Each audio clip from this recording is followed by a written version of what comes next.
Hello friend, I am Okesh Tiwari from ARA classes. Today I am going to solve some seated question. ठीक है, seated question में आपको हम ghost question solve करा रहे हैं जो हर साल रिपीट कर रहा है मतलब पैटर्न आपको किस टाइप का दे रहा है। 15 क्वेश्चन आपके पेडागोजी के रहता है और 50 क्वेश्चन आपको सॉल्व कराना रहता है।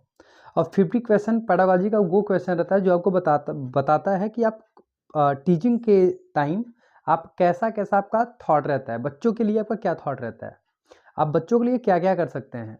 ठीक है, तो आपको जो हमारा पूरा कंसंट्रेशन रहेगा पेडागोजी में, हमको स्टूडेंट पे ही रखना है कि बच्चे क्या कर रहे हैं क्या नहीं कर रहे हैं, कौन सा मैं ऐसा उनको तरीका दूं कि बच्चों को पूरा का पूरा उनका जो जितना विकास हो पूरा का पूरा उनके ऊपर ही रहे। ये तो आपका पेडागोजी का रहता है 50 क्वेश्चन। अब जो 15 क्वेश्चन रहता है उसको सॉल्व करना रहता है आपको, जो कंटिन्यू जो मेरा पैटर्न है वो रिपीट करता रहता है। नंबर को चेंज कर देगा, क्वेश्चन को चेंज कर देगा, और नंबरिंग जो हमारे क्वेश्चन के जो तरीका रहता है वो नॉर्मल सेम रहता है। कुछ क्वेश्चन हम लाए हुए हैं जो ऑलरेडी वो आता रहता है। पहला हमारा क्वेश्चन जो प्रॉफिट एंड लॉस का है, सेकंड हमारा दिया हुआ है नंबर का, दिया हुआ है नंबर सिस्टम का, कौन सा नंबर बड़ा है कौन सा नंबर छोटा है। तो सबसे पहले हम फर्स्ट क्वेश्चन को देख रहे हैं। If the difference between 50% loss and 50% gain is 450 rupees. ठीक है, मतलब कोई आइटम दिया हुआ है उसके 50% लॉस में और 50% का प्रॉफिट का जो डिफरेंस दिया हुआ है वो 450 रुपया दिया हुआ है। Then the cost price is, हमको उसका कॉस्ट प्राइस फाइंड आउट करना है। ठीक, सबसे पहले हमको पता है कि जो हमारा 100% होता है, 100% को हम राइट करते हैं नो प्रॉफिट नो लॉस। ये मेरा अपना क्या है, ये मेरा अपना स्लोगन है परसेंटेज को लेके। 100% में नो प्रॉफिट नो लॉस। अब ये क्या होता है नो प्रॉफिट नो लॉस? ठीक है, अगर आप कुछ आइटम खरीदते हैं 100 रुपये का और 100 रुपये का ही सेल कर देते हैं, ठीक है, तो आपको ना ही प्रॉफिट होता है और ना ही आपको लॉस होता है। आपको प्रॉफिट लॉस कब होगा? जब आपका कॉस्ट प्राइस जो रहता है, जो आप मार्केट से पैसे से खरीदते हो, ठीक है, कॉस्ट प्राइस क्या होता है? जिस कास्ट पे आप कोई सामान खरीदते हो उसको कॉस्ट प्राइस कहते हैं, जिस दाम पे आप कोई सामान खरीदते हो उसको कॉस्ट प्राइस कहते हैं। एसपी सेलिंग प्राइस क्या होता है? जिस दाम पे आप कोई सामान सेल करते हो उसको सेलिंग प्राइस कहते हैं, एसपी कहते हैं, सीपी एंड एसपी। ठीक है, अगर आपने कोई सामान 100 रुपये का खरीदा और उसको 90 रुपये का सेल कर दिया तो आपको क्या होगा? लॉस होगा। और कितना लॉस होगा? 10 रुपीज़ का लॉस होगा, 10% का लॉस होगा।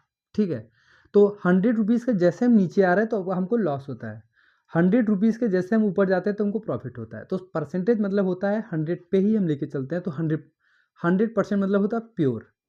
ठीक है, और जब से सब कहते हैं कि 110%, 110%, तो 110 120 कुछ नहीं होता है, वो बस लोगों का कहने का अपना तरीका होता है। 100% मतलब जैसे मैंने बोला कि ये जो मेरा ड्रेस है ये 100% प्योर है, मतलब इसमें कोई भी मिक्सअप नहीं दिया है, ये 101% प्योर है। तो मतलब परसेंटेज ही हमारा होता है 100% का। 100% के अगर हम नीचे आते हैं तो हमको लॉस होता है, 100% के अगर हम ऊपर आते हैं तो हमको प्रॉफिट होता है। अगर मैंने पूछा कि अगर मैंने कोई सामान मैंने कोई सामान खरीदा या फिर बेचा, उस पर मुझे 5% का क्या होगा? प्रॉफिट हो गया। तो मतलब 5% का प्रॉफिट मतलब होता है 105, 105 रुपये। 100 रुपये का हम हमेशा टारगेट 100 रुपये पे ही करते हैं, तो उसी को बेस पे हम लेके सॉल्व कर रहे हैं।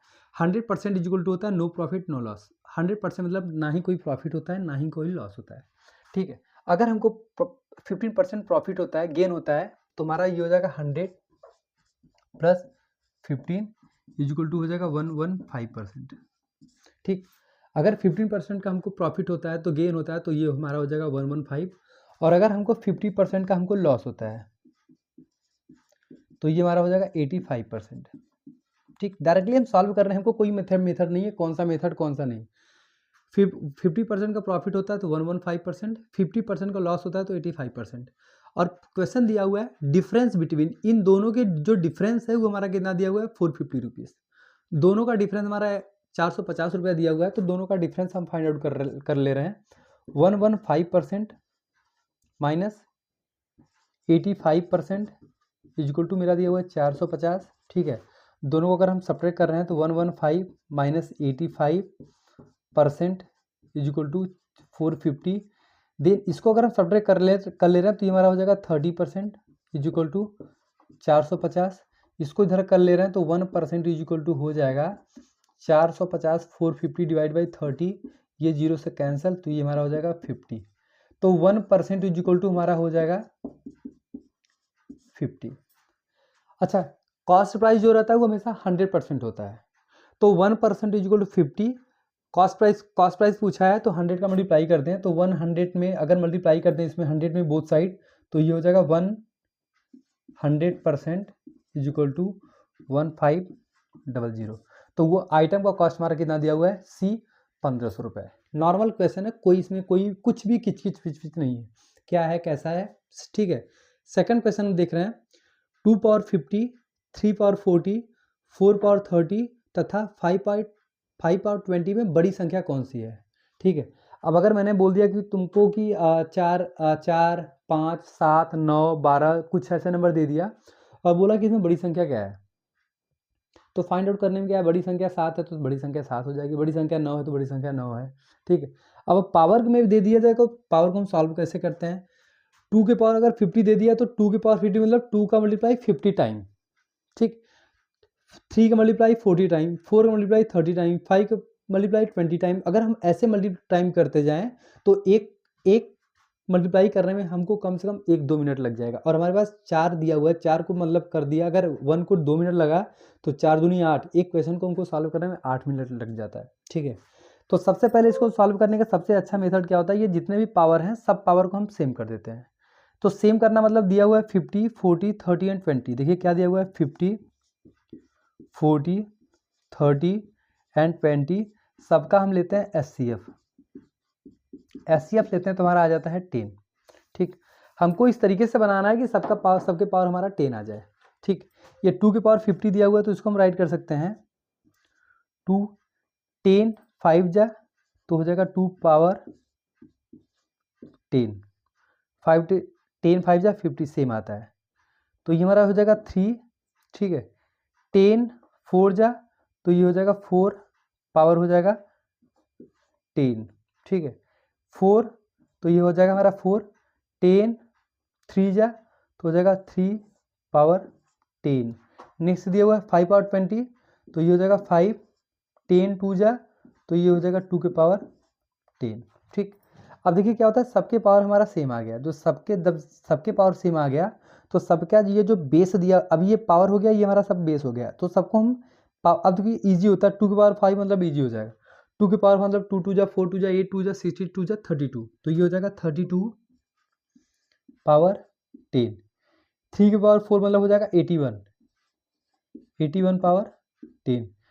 4 पावर 3 हो जाएगा 4 4 जा 60, 4 4 जा 60, 64 जा 64 10। नेक्स्ट दिया हुआ है 5 पावर 2 25 पावर 10, ठीक है। ये टोटल जो हमारा वैल्यू हो गया। अब देखिए हम बता सकते हैं अगर सबका पावर सेम हो गया तो जो सबसे बड़ी जो हमारी बेस होती है वो सबसे बड़ी डिजिट होती है, सबसे बड़ी संख्या होती है। तो ये 81 ये हमारा सबसे बड़ा संख्या हो जाएगा।